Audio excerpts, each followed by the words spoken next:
Upang maabot ang target na seguridad sa mga pagkain at nutrisyon, nais palakasin o layong palakasin ng National Food Authority ang programang modernization at palay procurement para sa mga magsasakang Pilipino. Sa kamakailang press conference, inihayag ni NFA Administrator Roderico R. Bioco sa usaping pang-agrikultura na bahagi ng modernization program ng ahensya ang mga post-harvest, storage, processing as distribution facilities. Sa 267 buying stations ng NFA sa buong bansa, mas pinipili ng mga magsasaka na ibenta ang kanilang mga ani bilang sariwang palay. At dahil walang sapat na mechanical drying capacity, hindi nito nakakamit ang kalidad na pamantayan ng pagpapanatili ng ani na itinakda ng NFA. So we have 5 components of the transformation program: modernization of NFA facilities, sustainable agri-industrialization, strategic distribution system, digital transformation, and lastly but the most important before we can even address the first 4 is human resource restructuring. No?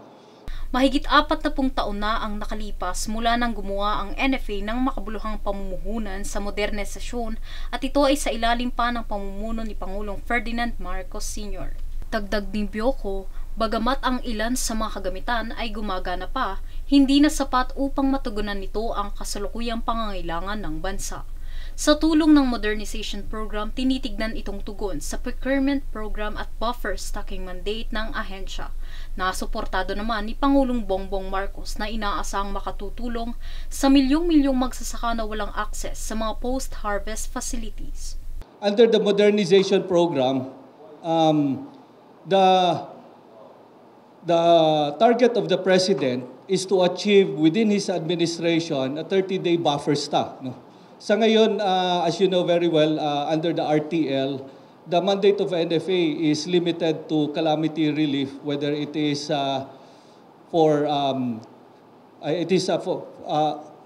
due to natural event or man-made. No? And we're also looking at poverty as an outcome of a calamity, no? A man-made calamity. And this is where we focus also more on the social welfare program of the President. No? And this we partner closely with DSWD. Sa ilalim nito, ang mga istasyon ng NFA ay magkakaroon ng kakayahang mag-imbak ng mga butil na inaasahang tatagal hanggang 18 buwan sa isang temperature-controlled storage system. Rice program that we are trying to find a way, because right now we're limited to the marketing agreements, no, by providing that market access to NFA. And at the same time, of course, NFA needs to develop its drying capacity to make sure that we will be able to absorb the harvest of the farmers. No? If we don't have the post-harvest facilities, it would be very challenging for us to engage. No?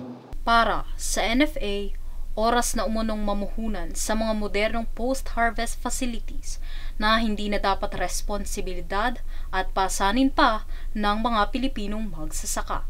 Faith Villanueva, nag-uulat para sa One Media Network.